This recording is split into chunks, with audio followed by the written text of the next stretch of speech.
Everyone. Good evening, everyone. Thank you again for joining us for this pre-convention webinar session. So today, because we didn't make it through all of the proposals in the first session, I think we're going to pick up where we left off and then come back to some of the parliamentary procedures and operations for the convention itself. If I see that we're getting low on time, I'll just switch over to the parliamentary rules just so that we can make sure that we cover those as well. And I'm gonna, the quickest way for me to get there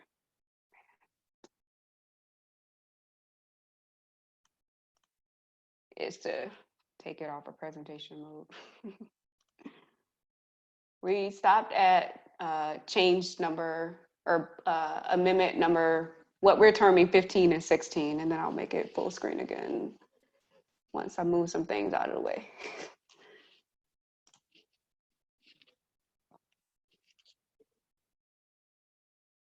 So once again, just as a reminder, this session is not to vote on any amendment changes, as well as take into account for amendment changes that could be addressed by your comments. It is more of sharing with each other, discussion, questions, comments that you have on the amendment changes, so that we can use this time to gather that information. So that when we come to June the 13th and are at the point where we are starting to vote on our amendments or motions, that we would already have thought about them and even maybe talked amongst ourselves in other venues, whether it's individually with your chapter members, about if there were any changes that needed to be made to that proposed amendment. So I'm going to pick back up with amendment change. We're in the bylaws now. So bylaws, Article 4, which is election, Section 5. Sorry. And so this bylaw change that's being proposed is actually just some wording that's being changed. If you noticed in bold in the proposed change, they're requesting that the officers must affirm in writing to the executive board their willingness to serve in the office in which they're elected. Previously, there was not a designated way in which they were to affirm any elected officers.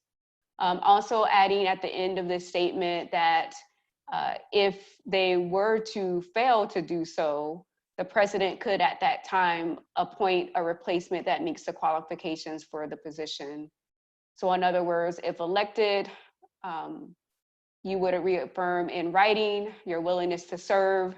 If you do not present in writing your willingness to serve, then, or reaffirmation, sorry, then the president could appoint and replace.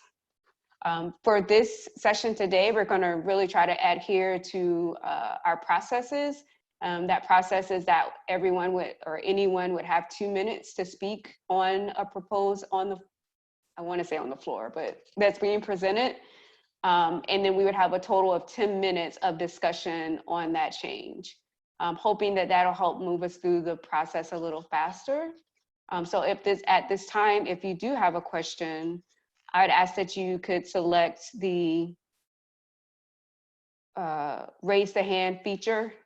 And I apologize, I did not share that with you for those that are new on the call. So let me go back 1 second and share that with you. So if you notice on your toolbar that's at the top of your screen, it allows you to see where you can mute or unmute, where you can share your video. It also shares a participant button. If you select on that participant button, it will open up all participants in this session, as well as at the bottom, there's a raise your hand icon. If you select that raise your hand icon, Katrina and I will be able to see that you have raised your hand, and at that point, we'll be able to call on you. I hope that that was clear. Sorry that I skipped over that part of it. And definitely please raise your hand to be called upon to speak. So going back to number 14, sorry, 10, 11, 12, 13, 14, excuse me, 15, 16. Do we have any raised hands? I lost my participants thing. Not right now. And Terrence is also here to help us with people. Oh, great. Yes. Thank you so much. No hands right now. Okay, so we'll move on to the next bylaw change. I do want to mention that this says 1516 because it's a combination of two proposed changes. It was in essence of time, it was best to put those two together since it was on the same change. Number 17 is from Article 5, which is Standing Committee. Once again, this is still in our bylaws. Section 1, without reading through this whole original language, it is, this section is describing who is a part of the committees on the executive board or the executive committee. But where the proposed change is occurring is that they are asking for a count value to change for quorum. So the original language was 3 voting members of the executive committee will constitute a quorum. The proposed change is that 1/2 of the voting members of the executive committee will constitute a quorum. And the rationale was that the current quorum number is low. Do we have any comments or questions on that? I do want to point out on this, for those that aren't aware, this first sentence at the top of this section states that there are actually 5 members of the executive committee. So if that helps you in kind of understanding what's being posed here. 3 being a quorum versus 1/2 of 5. So. Go to your next slide. Okay. Yeah, you're still on the one about the affirmation. Not on my end. No. Let me see if I changed my display.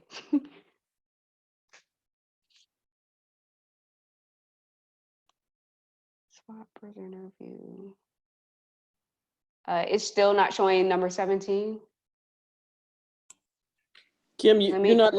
This is Joni. You're not in PowerPoint mode or display. See if you put it in display, it might. The presentation. Yeah, there you go. Okay. Is that better? Yes. Any questions or comments on this proposed change?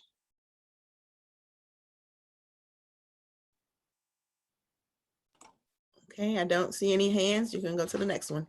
And someone mentioned that my volume is low. I don't know if I need to move my mic a little. Okay, so for change 18, hopefully this is a little bit better to hear. This is actually coming from several articles within our bylaws section. Article 5, Section 2, Section 4, and Article 6, Section 1. And that is because the amendment is correcting the grammar throughout the bylaws section, where if the stated word of chairperson is used, to amend that to chairpersons with an S. And once again, this is just correcting grammar throughout the document in those indicated articles and sections. Are there any questions or comments on this amendment change? No hands. You can advance to the next one. Okay. Amendment change number 19 proposed comes from Article 5, Standing Committee, Section 9.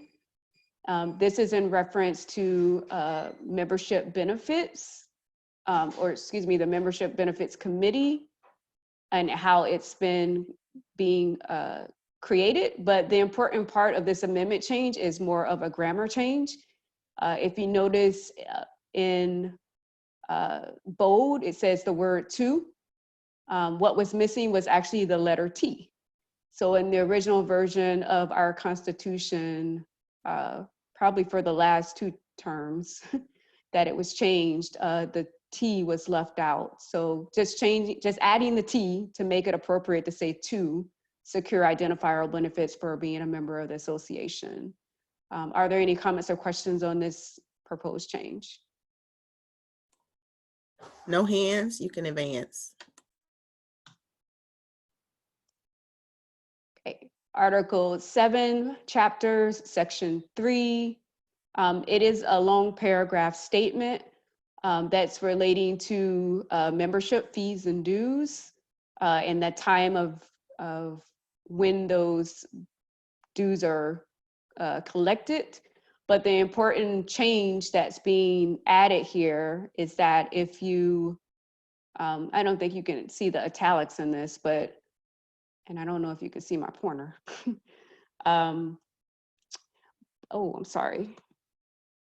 But if you noticed near the end of this section, it references the time in which chapters must file appropriate chapter reports, including financial and minutes, to the regional vice presidents and the National Alumni Association office.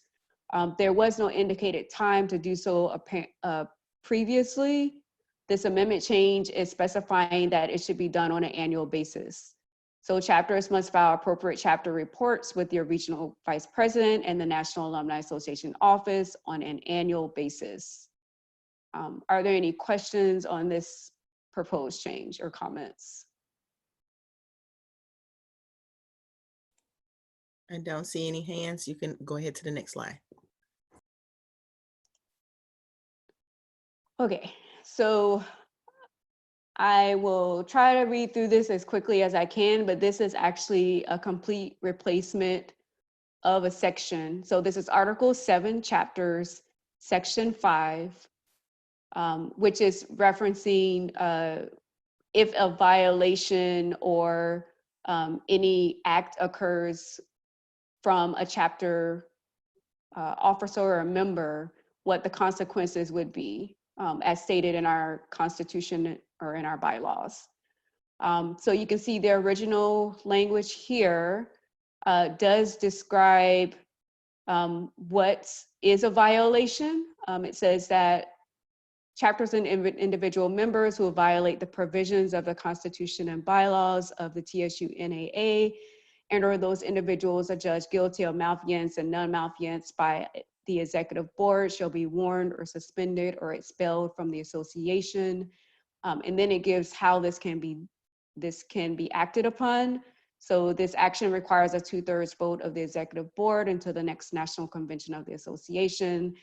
At such meeting, the executive board shall present the reasons for its actions, and the association shall then take whatever action deemed appropriate. At any time before the national convention, if the executive board by 2/3 vote decides the matter is rectified, the action may be rescinded. And then it also references the operations guide for detailed procedures. What is being proposed in this amendment change is a complete replacement of that and giving more details and definitions of what malfeasance and non-malfeasance and criminal acts, including physical abuse and verbal harassment and sexual abuse and non-criminal acts, so that it is defined what these acts are and warrant discipline for them. I'm hoping that everyone has fully read through this to be able to understand what it's stating. In order for me to show you the full of it, I would have to come out of presentation mode. It didn't fit on the slide. But it's, oh, sorry. And I see your hand, Terry. I'll call on you just in a second. If these definitions of these acts are taken into place, then it describes what should happen or what could move forward by the executive board. One being reporting to the TSU NAA president within 72 hours of knowledge of that egregious act. The activity shall be investigated, I believe is what it should say, by the region and the chapter's executive committee, reduced to writing, and the supporting documentation along with a recommendation must be submitted to the TSU NAA for consideration. immediately upon conclusion of investigation. And so it ends by stating the time period being determined by the executive board, and further actions or guidelines would be within the operations guide. And just referencing the rationale, currently TSUNA has no specific process for the discipline of members who violate bylaws, nor is the language clear as what the process should entail if an act or malfeasance or non-malfeasance occurs. A disciplined member may commit an offense, and the TSUNA executive board does not have to be notified in a certain time frame or in writing. Therefore, we have no process nor written record of violations. Okay. So if we could open the mic for comments and questions. I did see Terry's hand come up at some point.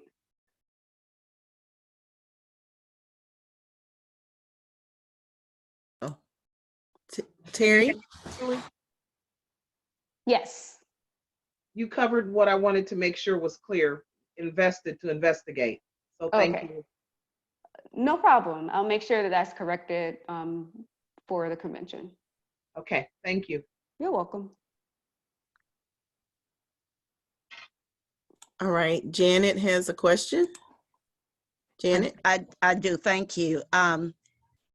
This seems to go first all the way up to the national president as opposed to starting in your chapter, or did I mishear that? Did I not hear that this event, if such actions occur, that it begins first in the chapter, then to the region, then to the national president, or did I hear or see, I'm trying to read through it, that it goes first to the national president, please?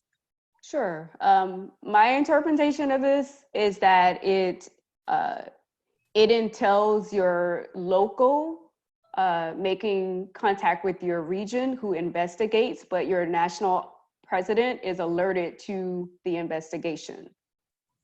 So whether that's going straight to the top or not, I think that's, a matter of opinion, but I think that your national office or your national president is alerted to that investigation by that regional or chapter member, or chapter, I'm sorry, not the member.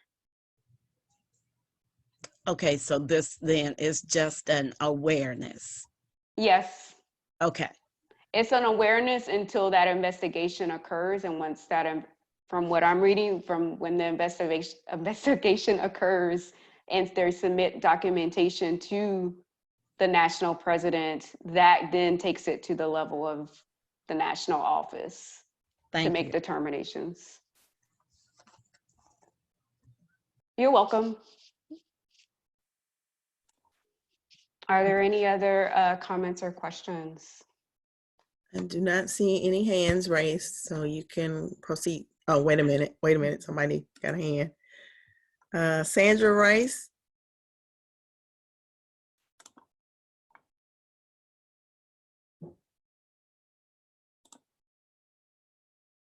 Sandra, can you unmute? Hey. Can you hear me? Yes, ma'am. Okay. In this section, if you go down to the question where the allegations of wrongdoing must be, and if you look at B, it says the activity shall be invested. Shouldn't that be investigated? Yes, ma'am. Okay. Yes. All right. I'll make that change Okay. so that when it's presented, it will say investigated. Yeah.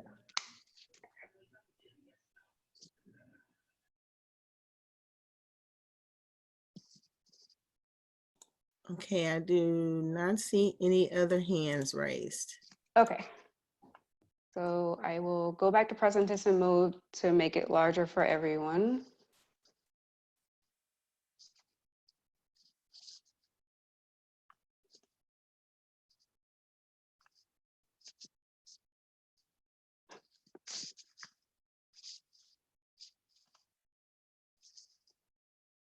All my little windows are in the way, I'm sorry. Okay. We're now on Amendment 22. And I can't see because the window's in the way, but I think it's Article 7, Chapters There's a new addition, so it's actually not a section there. I can't see it, but so this new section is stating that any chapter who shuts down due to inactive membership or any other reason must turn over chapter funds to the National Alumni Association's University Foundation Scholarship Fund. Additional details for this process can be found in the National, that should be operations guide as well.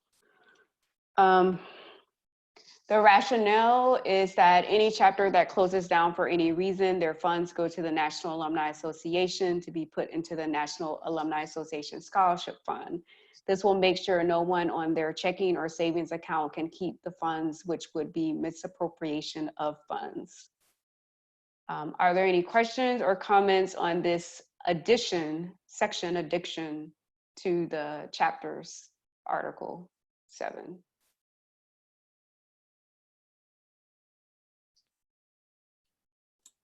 Yes, we do have a hand up.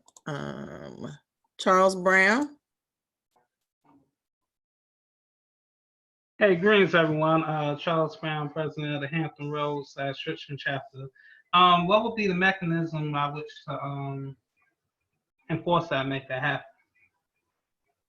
So that information would be found in our operations guide that would, our executive board would, in effect, if this is approved, would have to add that to our operations guide and what those details are. The Constitution and bylaws doesn't necessarily have to go into the detail of how it's handled, but stating that this is what we follow, that if a chapter, if this is approved, if a chapter shuts down and is inactive, then those funds would be moved to TSU and AA. I got it, okay. No problem. I did want to insert a suggestion here only because I heard one right before the call started, but I want everyone to speak first. So I think I saw a hand by Ms. Augustine.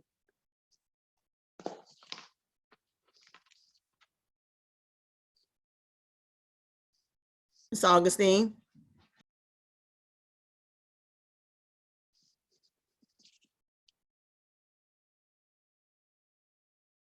Good evening. My apologies for signing in late. I'm online now. Thank you. I'm going to lower my hand. Thank you for joining us. Welcome. Thank you. And I think I saw a second hand, or maybe I didn't. I think Janet, let me see. Janet, do you have another question? I do. I do. The language shuts down, who shuts down. Could that be changed to becomes inactive? One of the things over the years that has happened with some chapters is that they do run into problems existing. But if they are just inactive, there's an opportunity, hopefully, for them to be reinstated. So is it possible that this could also read a time frame for a reinstatement to occur before those monies are transferred into a scholarship fund? That would give whoever goes back in to reenact that chapter something to start with. I just think that if we shut something down, that means that it kind of sounds like they can't exist anymore. And I don't think that we're in the business of trying to keep chapters from existing, but to help them to get back within the status of the National Alumni Association. So can you give some feedback on that, please? And that's actually the suggestion I was going to put forth. I think you're absolutely right, Janet, as far as like maybe changing the language to make sure that a chapter that does become inactive has some right to activate themselves, but maybe even have access to those funds.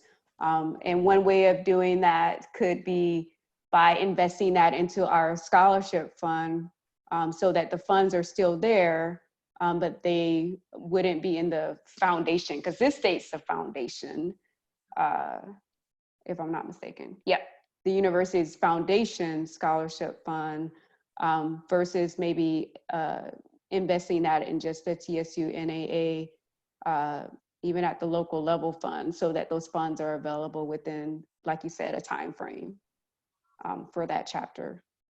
I agree with the rationale. You know, you do want to make sure that if a chapter does become inactive, that they close down properly, and I'm using the word lightly with close down, but that those funds aren't misappropriated by the members or officers that were within that chapter. Correct. Yes, thank you. And I see Madam President's hand raised. Okay. Yes, this is President McReynolds. My only question with, well, I understand moving the funds out of the chapter's account, because if we have no officers, then we have no one to, you know, either write a check or to remove the funds out of the account. So what I'm hearing is, and I'm asking Janet of this question: do you want to move the funds somewhere else that the national has control of and is documenting, so that we can have those funds? I'm afraid that if we leave them sit there, there's nobody that will be able to move those funds out. Yes, I think that that can be something reasonably worked out with your financial committee, where those funds can lay dormant until, you know, that chapter is reinstated within the time frame that the organization will allow a reinstatement. So if they are becoming inactive and say they stay that way for a year, or within that year, if they reinstate, or whatever that time frame is, because I'm not remembering all of that language, but then those funds would be back available, because much of that funding within a chapter is operational and not scholarship. So Kimberly, does that mean we need to amend what is written so that that is understood? The funds go into maybe a holding fund, a holding account, instead of putting them into the foundation account or the scholarship account? So does that mean needs to be amended then? It would need to be amended when this bylaw change is on the floor. So what I plan to do, since we've had discussions, is create kind of notes of what people brought forth, so that those are a part of part of what we're presenting as discussion. And if there are motions put forth towards those, then I think that'll make it a little bit more expediently than us having full dialogue about changes that need to be made to the amendment. I hope that was clear. But yes, it would need to be amended, but the amendment can't happen today. Correct. Maybe I'll put it that way. I understand. So, okay, so this one everyone should document or make a notation that this one is, or possibly this one is to be amended, and we'll make those amendments at the convention, at the virtual convention. Yes. Thank you, President Joni. And thank you, Janet, as well. I did see another hand go up. I don't know if we're past our time, but if we could take the last hand. I don't see the hand. It's lower. Oh, okay. We do have a question in the chat. Let's see. So Adrian asked, do all chapters get a copy of the operations guide? So my response was the operations guide is currently being updated. So can you answer, when the chapters will get a copy of the guide? So if the question of the current guide, that can definitely be put on our website, but just being knowledgeable that the operations guide is being updated to include, or it has been updated to include our 2018 revisions in our constitution and bylaws, as well as some other areas that have not been updated in quite some time. So I definitely be willing to provide you with the current edition, but just keep in mind that a newer version will be on the way before the end of the fiscal year. And I'll upload the current one to the website. Thank you. You're welcome. Okay, no more hands, so you can move on to the next slide. Okay. Proposed bylaw change number 23 is also another addition to Article 7 chapters. And so this new addition is, I'll give the rationale first, but it's to govern and make sure no chapter is misappropriating chapter funds. Audit timeframe is open to determination. And so the proposed change is stating that all chapters of the Tennessee State University National Alumni Association must complete an internal audit of all chapter finances, which includes checking, savings, scholarships, and any account the chapter has on each even year, beginning with the fiscal year of the Tennessee State University National Alumni Convention. This internal audit report must be submitted to the region and to the National Alumni Association office. I do want to put forth that our operations guide updates, if you will, includes the provision for chapters to provide all reports and audits to their regional vice president. Just putting that out there too as well, just so you know that the operations guide would include this type of language. But are there any comments or questions related to this change? Yes, we do have one question. Let me unmute.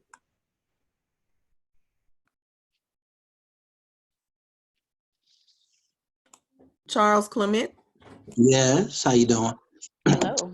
Yeah, so I have a question regarding foundations. You know, we have a foundation in our chapter, and we both submitted the audit, but we're just kind of wondering nationally, how is this audit, does it cover the unique foundations that are outside of the chapter, if it were outside of the chapter? Because that's a question we couldn't answer, but we submitted anyway. But I just wanted to know, is there any clarity to that, or can you provide some? I'm not trying to make an amendment, I'm just asking. So just so I'm clear on what you're asking.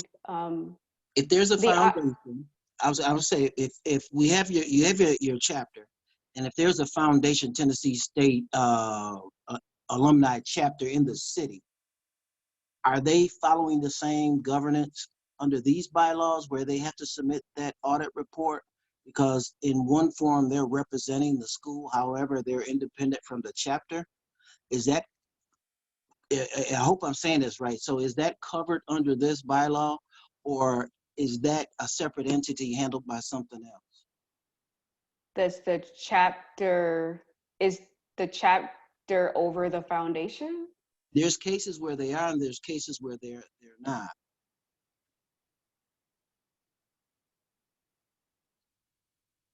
Charles, Tony, are you asking if chapters have a foundation? Yes. Are they then obligated to adhere to this recommendation amendment that they too provide an audit on their foundation accounts? Yes, first part. Then the second part, if there's a local foundation, but they're not a part of the chapter, do they also have to follow that same protocol? Because if not, I think we might be missing it. Not saying anybody's doing anything wrong, but it just provides a level of clarity between chapters and chapter foundations and foundations. I guess the question I have is how does a chapter who's under TSU NAA have a foundation that is not associated or not affiliated with the that's another 2-hour conversation. I really do ask this question, but I was just kind of wondering, is there an umbrella that would gather them both? The how that happened, I don't know, because a lot of this stuff was set up long ago. So we're just trying to get a level of clarity. So just to say, if the foundation wanted to separate from the chapter, they can do so, but then they would still follow the National Alumni Association, because the board members aren't picked by the chapter, they are picked by somebody else or within that group. So just trying to understand the gravity or the reach of the umbrella of these bylaws. Do they cover anything that says Tennessee State on it, whether it's a chapter or a foundation, or if the foundation is separate but is not a part of the chapter, which they don't pay chapter dues, are they covered? And we can take it offline and talk later, but just hope it's food for thought. And I didn't confuse everybody, which I typically do. Charles, I think I'm gonna take that offline. We might consult with the general counsel on this. Okay. And then we'll be more prepared to answer that question at the National Convention. All right, thank you. You're welcome. Are there any other hands raised? Yes. Let's see. Gina Townsend. Let me find her. Gina? Okay, you hear me? Yes, ma'am. All right. I just have a question on the internal audit report.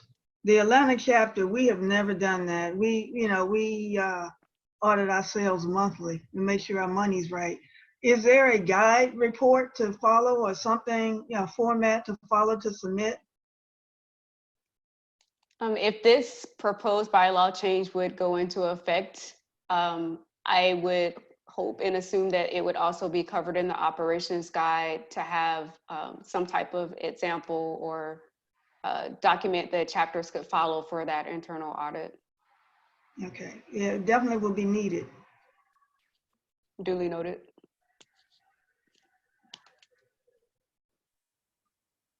Okay, we have another question. JB?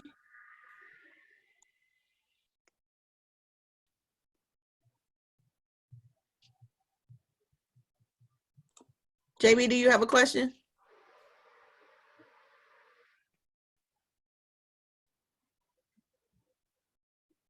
Okay. All right, I'll go to the next one then.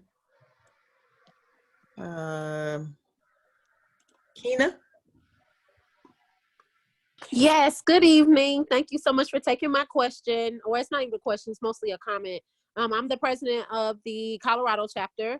And I just wanted to put out there that going along with the question that was asked just a few minutes ago, in terms of the separations of us and the TSUNAA, we were trying to get some fundraisers done. And a couple of times we were asked for our 501c3 paperwork. And so we weren't sure, like, if we were able to try to do that ourselves, or if this is something that comes under the TSUNAA. And when I reached out to TSUNAA, they said it was something that they was trying to work out so that chapters could, do fundraisers and things like that from that, from the paperwork that you already have. But it would be nice if we could get some clarity just so we can know how to go, so we can access more funds.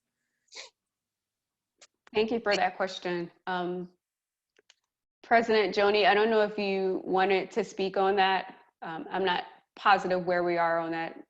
I know that there was a hold on chapters. I'll tell you what, let me speak offline to the Colorado chapter in essence of time, because I know we still need to get through these changes. So I have your phone number. I'll give you a call within the next 24 hours and we can discuss that offline. Okay, thank you so much, Madam President. You're welcome. Thank you. Okay, we have a question from Iona. Let me locate her in the list. Iona?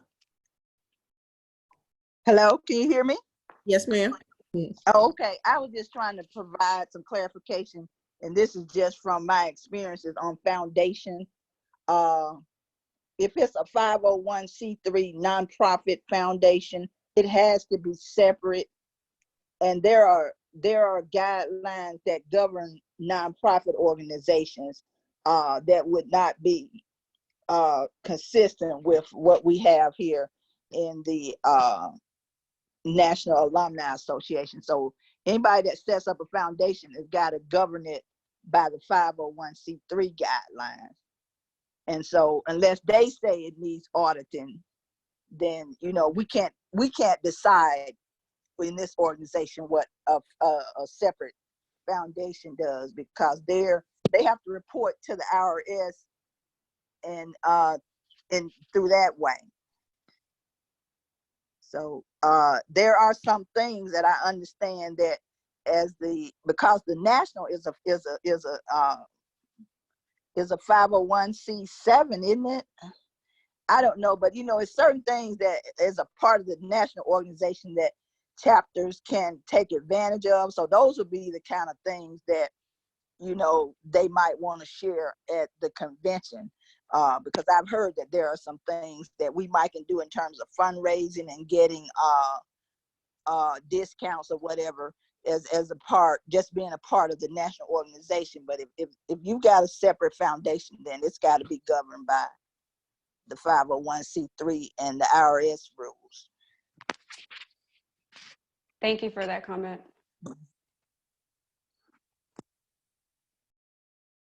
Okay, JB, do you have a question? JB? Okay, I'll lower his hand. Okay. Are we ready to move on? Yep, we can move on. Okay, we're almost through this, only 4 more to go. So bylaw change number 24, Article 10, amendments, Section 10. Oh, sorry, that's the page number 10. So what I've done is I've italicized and underlined the actual changes that are affecting the original language, but this language is specifically speaking to how our bylaws can be amended, when that happens, where that happens, what requirement for voting needs to occur for that to happen. And so if you look into the bold section, it's saying that any proposed amendment received by the national office 130 days before the meeting date at which it should be received, by the national office 130 days before the meeting date at which it is to be considered. The national office shall send the proposed amendment to financial members at least 60 days before the meeting date at which it is to be considered, and receive a majority of votes of those present who are eligible to vote. So the instances that change are that the national, and I'm sorry, I didn't catch the whole bowl, but the national office, as opposed to association office, the national office would receive amendments 130 days before the meeting date. That wasn't stated previously of when they would receive them, but it was stated at which time you needed to present it to the body, and that was 30 days before the meeting date. This new proposed change is listing as 60 days before the meeting date, and a majority of votes would be needed to pass that proposed amendment versus the 2/3. The rationale is what is in time. This could be any length of 5 days, 10 days, etc. Responsibility should be placed on the executive secretary to act within a specific amount of time. And this individual recommends that the language be changed to provide the specificity required for clarification to something like this. I do want to note that for those of you that were not on the first call, there was I guess a very informative comment of stating that our Constitution, which is now set at 3/4 votes to pass, and our bylaws, which are set at 2/3 of votes to pass, are present there with reasoning behind making sure that Constitution and bylaws changes really have to go through a hard scrutiny from the membership to be passed. So this proposal is stating a majority, which would just be 51%, if you will. So that's something to take in consideration if you feel that that number, in essence, doesn't allow that scrutiny. But are there any questions or comments from those on the line? Yes, I see a question. Give me a second.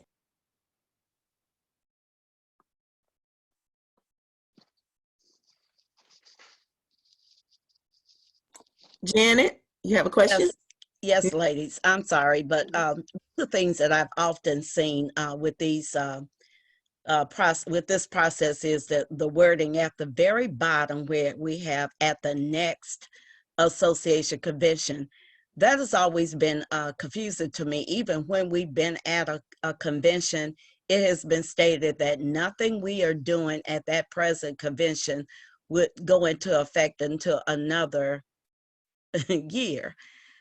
So it almost sounds as if, and maybe it's just to me, that the wording here should read and voted upon at the upcoming association convention. Otherwise, to me, it sounds like we have to get to another convention for this to go into effect. Does anybody else read that in that way, or is it just me? So just for clarification, that last sentence is in reference to if an amendment comes up on the floor versus something that's provided in advance of the meeting as a proposed amendment to be voted on. And so that last statement is really just stating that even if it comes up, it can't be on the floor for voting until, like you said, that next meeting, that next business meeting of the TSU NAA. I will also mention that the proposed changes that are listed, I'll just say in bold, are the only changes that could be effectively changed on the floor. So if the wording is beyond or exceeds what has already been presented for a change, it can't be made as an amendment change. And that last sentence doesn't really adhere to that, since there was no changes made to that originally.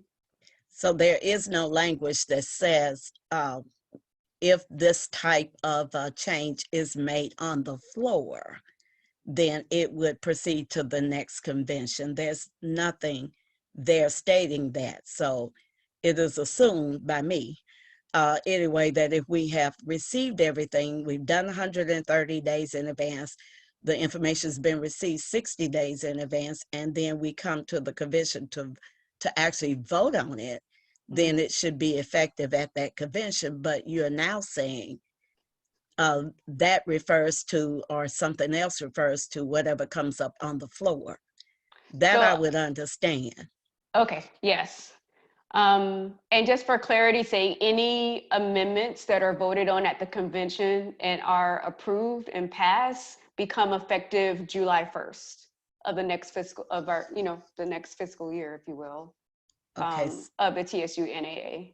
So can that be a statement of clarity entered here that indicates anything that comes on the floor, any changes, proposed changes that occur on the floor at the convention would become effective at the next convention? Become effective at the next convention.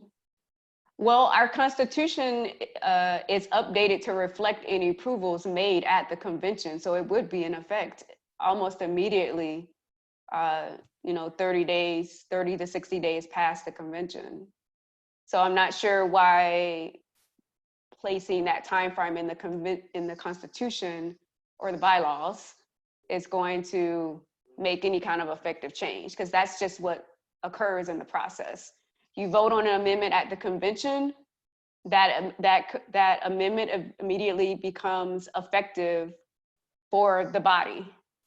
So It's not stated in here, but that's just the process that TSUNA and probably any organization would take into effect their next fiscal year. Okay, I'm not. Did I confuse you? I'm sorry. Yes, somewhat, because it is almost as if, okay, so the original question is set in place to be voted on at that convention. For example, in a few weeks, we would possibly vote on this change. Yes. And it would become effective immediately. Yes. Okay, however, if something came up on the floor, something new,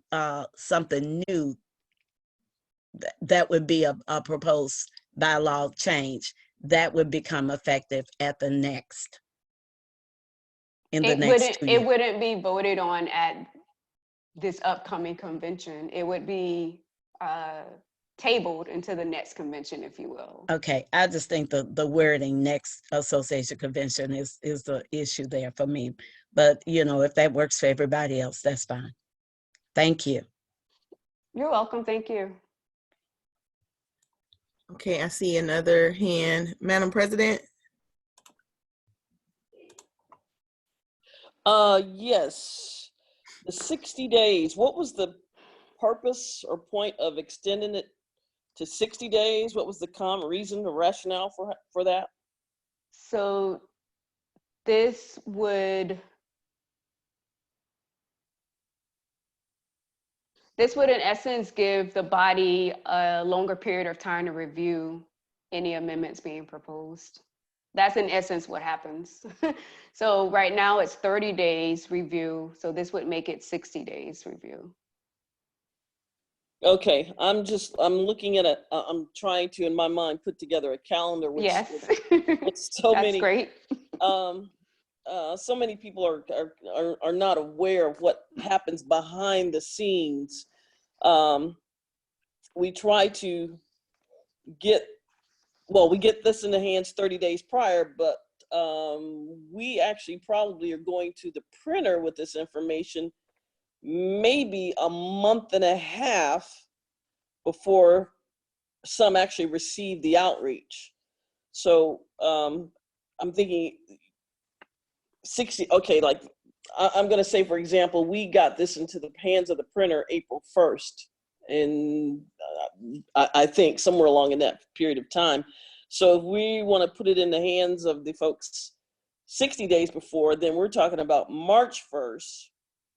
And that means if we do March 1st with a mail out there or into the hands of the printer to get it to you so you can have it 60 days in advance, I'm now trying to think, when would we have to ask for the amendments? So this is actually stating 130 days before, which is 4 months and like a week. Yeah, okay. 4 months and a week, something like that. Now we're running into, you know, the majority of the convention information, we try to combine it into this alumni outreach. And the majority of it probably won't be ready at 130 days out.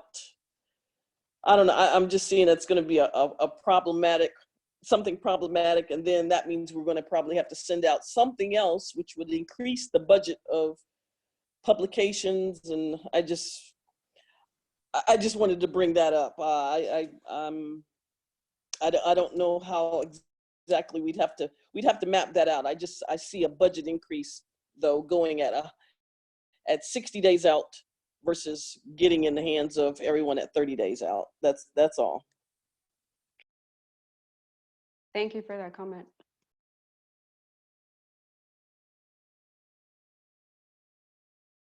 Okay, I don't see any more questions. You can go to the next. Okay. slide.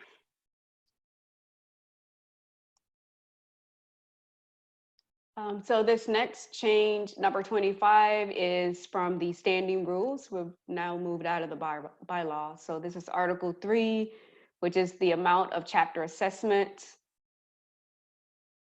So this original, the original language is not being changed. There's just an addition that is stating that the chapter assessment dues, which is in bold, chapter assessment dues to be increased from $125 to $250 every other year during national convention years to serve as seed money to offset the inflated cost of doing business and hosting a national convention.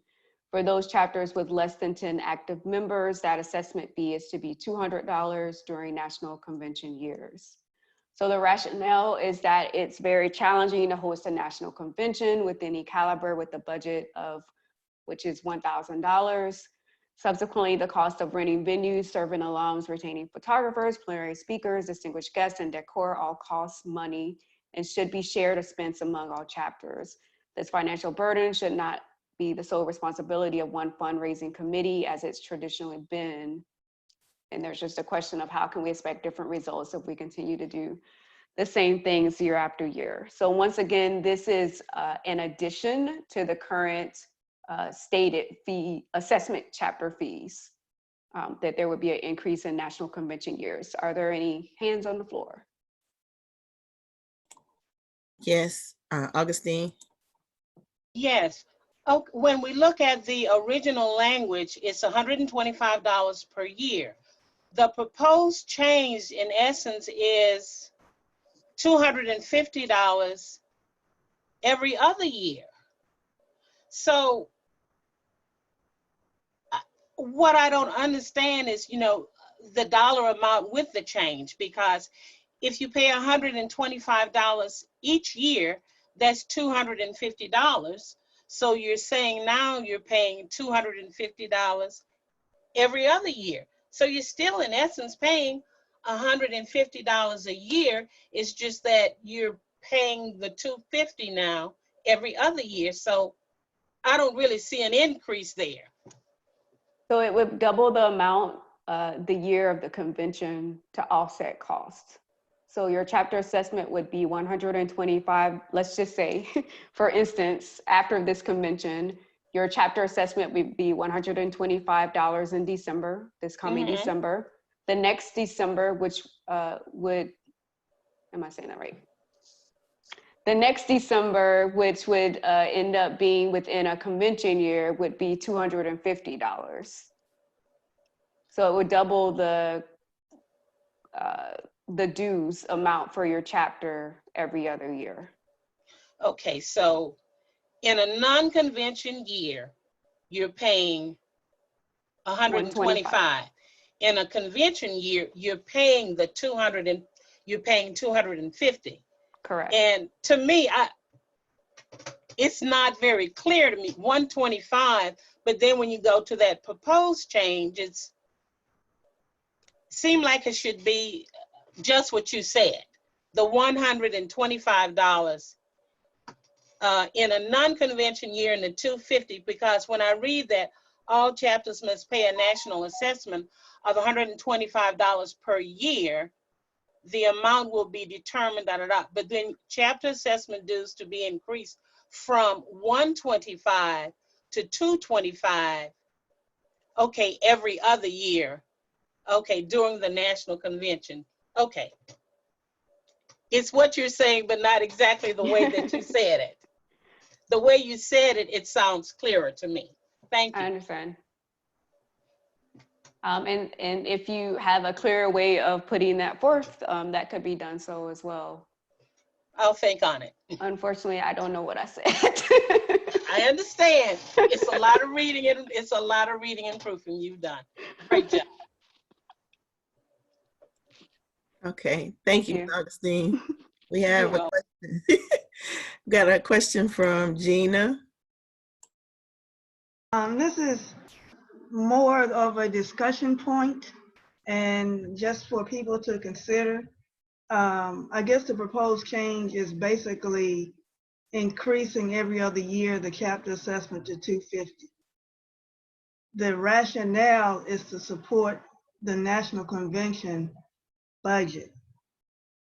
My comment would be, we probably should look at the National Convention budget of seed money, $1,000. Now that is low, and find other ways to raise that money and maybe rethink the way we're doing our national conventions, because we're trying to project out future years that we're going to need $250 for every chapter for seed money.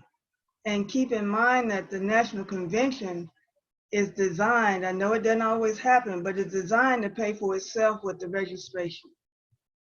And fundraising. Yeah, and fundraising. I guess my only comment, and I'm in Atlanta chapter, so it wouldn't hurt us that bad, but it would hurt. You're taking the money from the chapters from their operational budget. So you're taking their local money that they need to handle their expenses to give to the national convention for a national convention. And it's just a discussion, you know, it's, $250 from a chapter. When you're, I know the Atlanta chapter, we use our operational budget on just our dues. All our local fundraising goes to scholarships. So you're taking $250 out of our pocket that we need to operate with.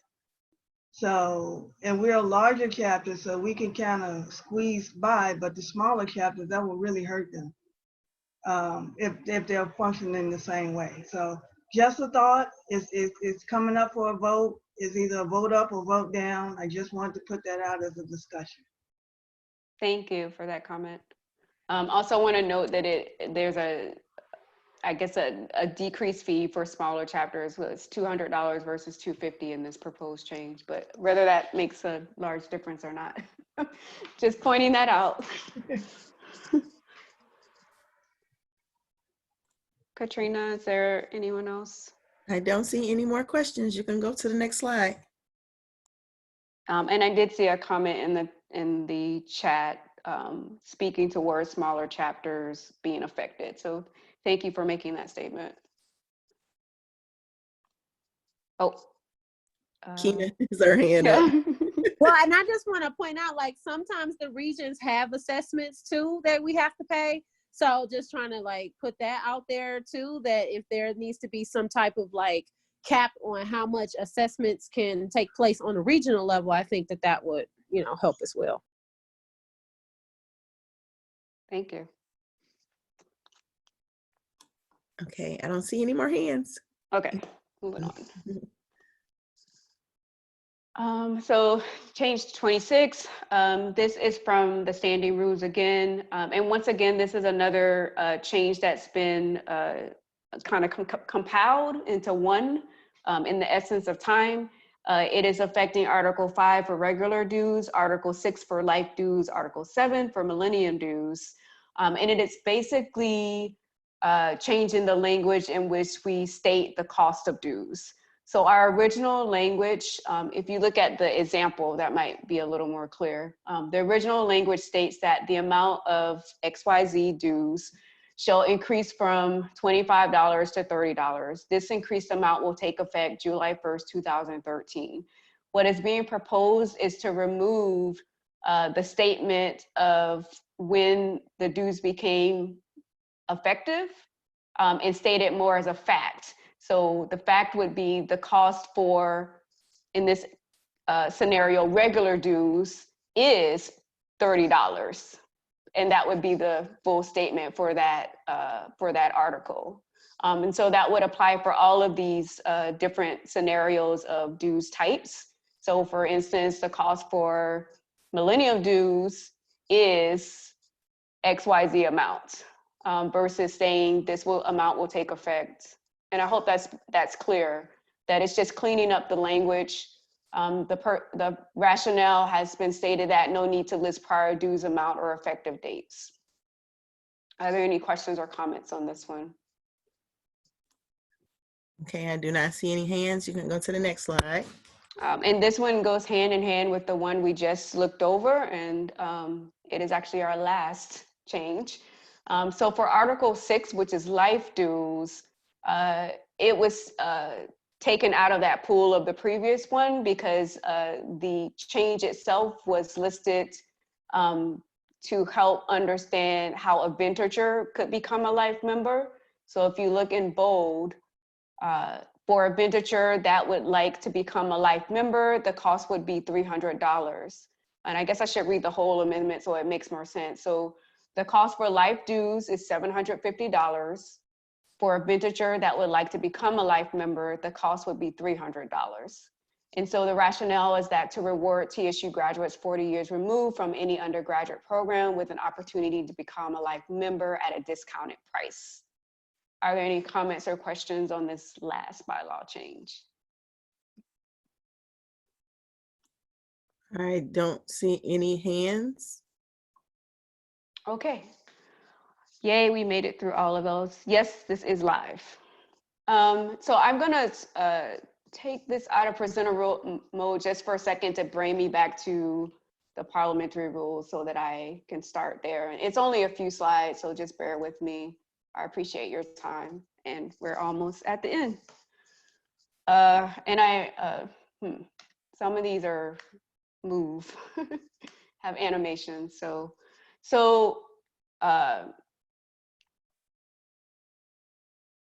this is what I shared in the first section, actually, but just making sure that everyone was aware that voting for the amendments was not to be done today, that this was going to be done at the virtual convention, but giving everyone an opportunity to discuss pros and cons and answer questions.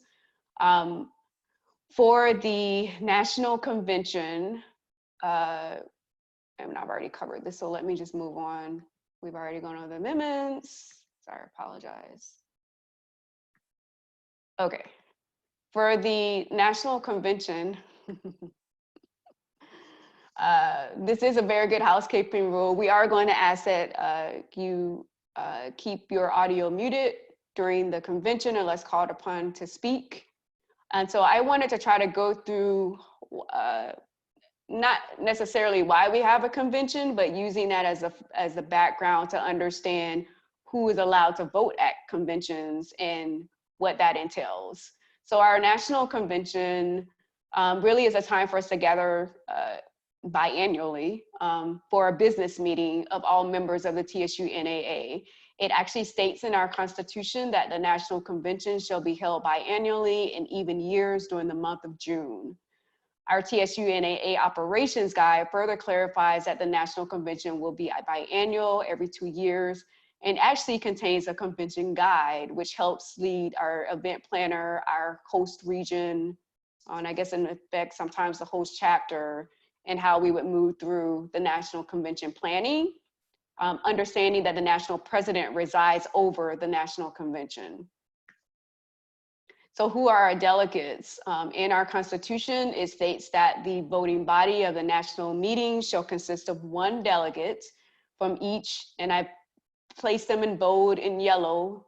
So each active chapter has 1 delegate, each active member at large has a delegate, all officers and members of the executive board can act as a delegate. So when there is voting required in approving constitutional changes, bylaws, standing rules, and resolutions, which is what we covered today. Kimberly? Yeah, yes. Excuse me 1 second. Are you in the slide? Oh no, yes. It's not showing again? No, we've got your. Okay, how about now? Now Yes. we go to presentation mode. Yes. There you go. I'm so sorry. Sorry about that. You might want to back up a slide just so. I will. Thank you. Do that. Oh, actually, we're on the same slide. It just kind of moved along. But the Constitution, sorry, the National Convention, and now I have all kind of things in my way. The National Convention is our national business meeting for the body. That is how it's listed in our Constitution, that it's held biannually in the month of June. And that's in quotes here. Also in our operations guide, it also further clarifies that this is a biannual event happening every 2 years, and also includes a convention guide. I did want to mention that the national president presides over the national convention. And if I can just get through the next slide, I'd be happy to take questions if you wouldn't mind let me getting through the next slide once I figure out how to do so. So the delegates at our national convention include 1 delegate from each active chapter, active member at large delegates with an S, all officers and members of the executive board. So for our voting procedure, if we're approving constitutional changes, bylaws, standing rules, and resolutions, the approval is made by the majority vote of all financial members in attendance, which is the whole body. So there's 2 types of voting, if you will. 1 through the delegates, which as stated here, it's one from each active chapter, 1 from, sorry, not 1. If you look down at the bottom, I gave more explanation for member at large. So active members at large shall be entitled to 1 delegate for each 25 such members in good standing. So that number would have to be tallied, if you will. but then all the officers and members of the executive board also are delegates. So when we, when we think about our delegates, they basically come down to those members of the active, the delegate from the active chapter, the delegates from the members at large, and then our executive board. Our executive board consists of elected and appointed officers and members, which includes regional vice presidents, as well as standing committee chairpersons. These delegates are the only, and when I say delegates, I'm including the representative from the chapter and the representatives from the member at large. These delegates are the only voters in approval decisions at the National Convention, except when we're looking into constitution and bylaw amendments and election votes, which as stated before are from the total membership. So I hope that clarifies who are the delegates at our convention. Once again, it's your one representative from each active chapter, your delegates from your at-large membership, and your executive body or board, sorry. So what do those numbers look like? We have 25 board members, we have 51 chapter representatives, and that means that we have 76 total delegates. And I will say that that didn't include the members at large because that number wasn't known to me at the time when I created this. So this number would be expanded just a tad, if you will, for those members at large. But just knowing that for those that are active chapters, executive board members, standing committee members, that total equals 76. And I'm going to stop there and see if there's any questions before I go into roll call. I think I saw one hand. Delphine, okay. yeah. Delphine?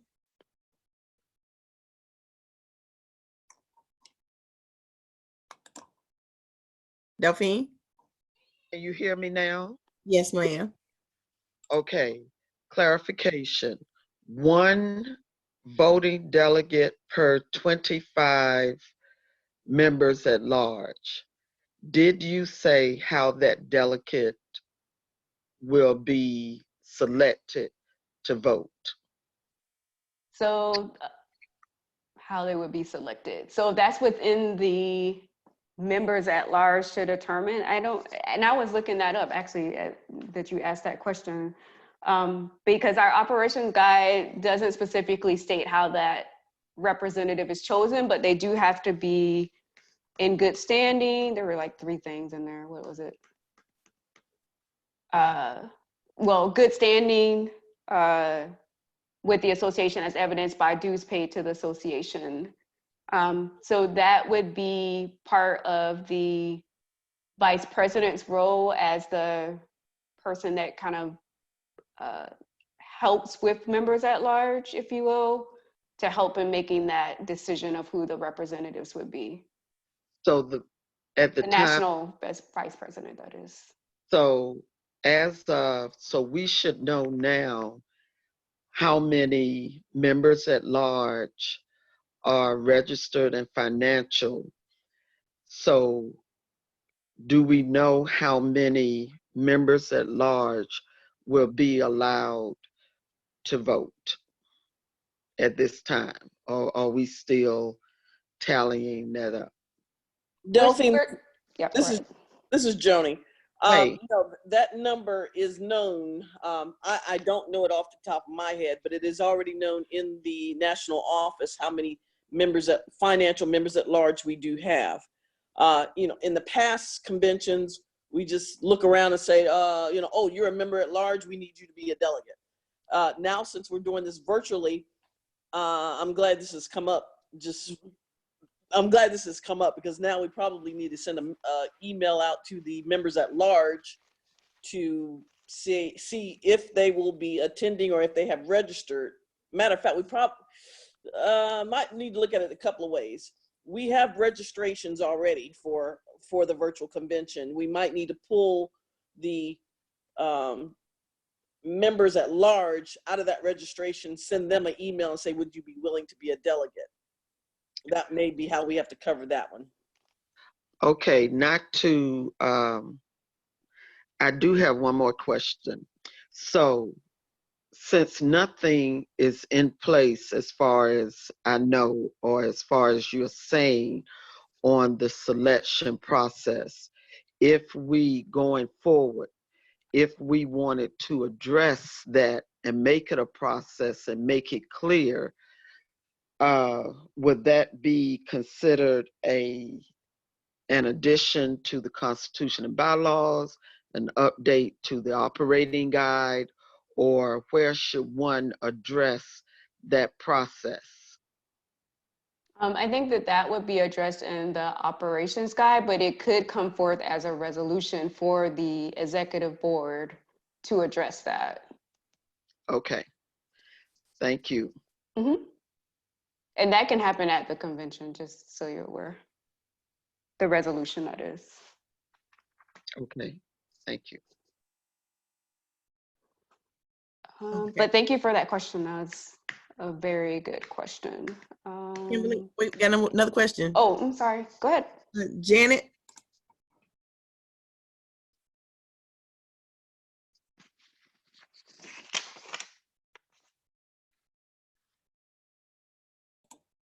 Janet, do you have a question?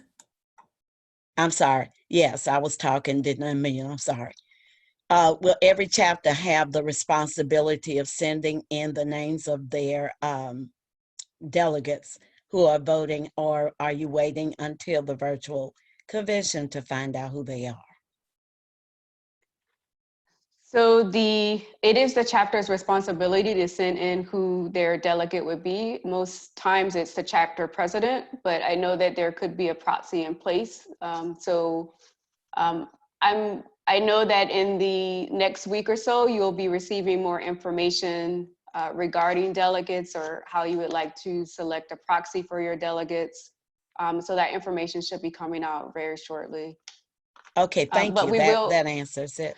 we will, and I do have a slide towards that too. We will on site the day of still have a roll call that allows you to then determine who that, for us to acknowledge, I should say, who that delegate is too as well. Okay.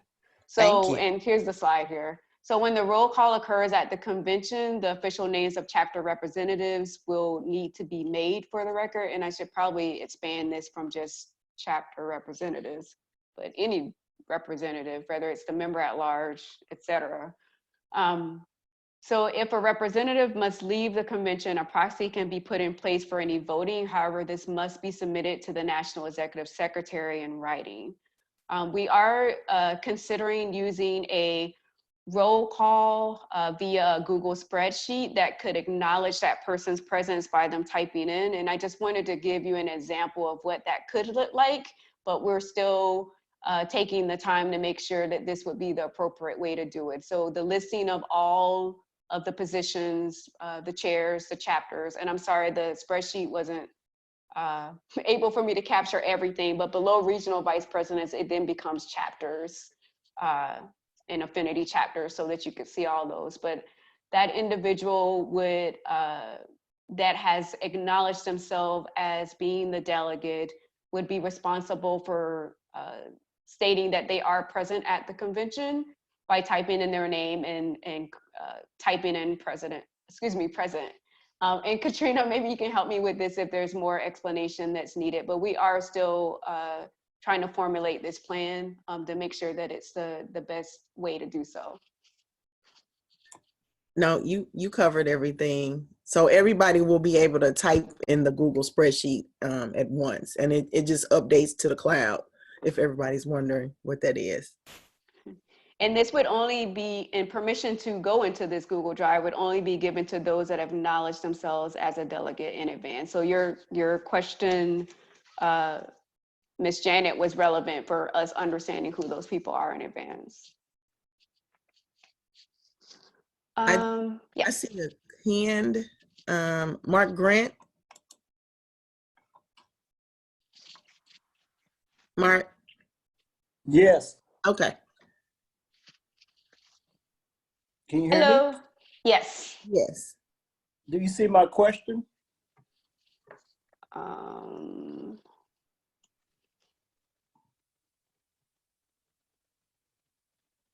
in the chat. I'm sorry, I think that's something that we'll have to acknowledge offline since it isn't relevant to the conversation.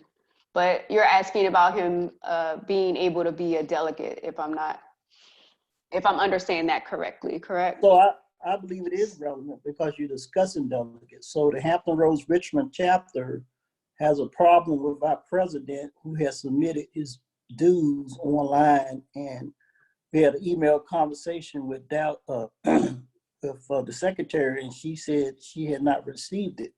So because we have this issue, our chapter president, unless it has been resolved, if anybody can entertain that tonight, he is our delegate. If not, then if that can't be resolved, I'm the vice president and I need to be the proxy. Let's take that offline, and we'll have a conversation offline with the president of the Hampton Roads chapter and Vice President Mark. We'll do that offline. Okay, I'm just raising that it is an issue because right now we can't determine who a delegate is because we have an issue. Okay, thank you. Thank you. And I want to say that was, if I can get to the, oh yeah, that was the last from this presentation, because unless anyone has questions about how to make a motion, I wasn't really going to go into that again since I went through it on the first webinar that was held. So hopefully this information provides you with some details as we move forward in implementing our first virtual convention, how it will take place. More details will be coming out, and so just look out for that information through your emails as well as on our TSU Alumni Online website. Was there anything else, Katrina, that I might have missed for, I guess, procedures and things like that? Or Madam President, if there's anything else that needed to be stated. I'll let Katrina go first. Okay. You covered everything. Great job. Thank you. Okay. I would like to thank you, Kimberly and Katrina, for doing this. This is virtual. We have not done anything like this before. This is really, we have stepped out of our comfort zone to make sure that we have a successful 2020 virtual convention. And you all, my hats are off to you already for the things that you have done. And I know this is going to go off well. The convention will be a hit. Unfortunately, because of the COVID-19, that we cannot be in Miami, but I'm just confident, and I'm thankful that I have you two on my executive board, because you've made going over and reviewing the hardest part, what I feel is the hardest part of the convention, which is the amendments and updates to the Constitution and bylaws. You've made them very, very easy as we've gone through it for the last 2 weeks. So I hope that it will continue this way, but I'd like to thank you all for doing a yeoman's job. You've done very well, and that would be my comments for this evening. Thank you. Thank you. And yay, we ended early tonight by a few minutes. But if there are any other questions, feel free to reach out to me. Katrina, you would have to give me my email address. Bylaws at tsualumnionline.org. No, it's her email is bylaws at tsu-alumni.org. I can write it in the chat. One more time, Katrina, can you say that one more time? Okay. It's bylaws at tsu-alumni.org. And I'll put it in the chat as well. I'm typing it. Oh.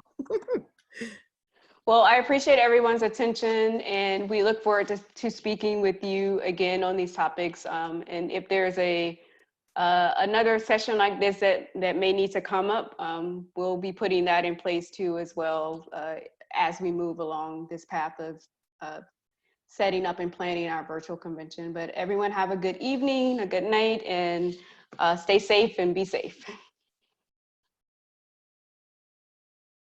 Good night, everyone. Good night. Thank you again. Thank you.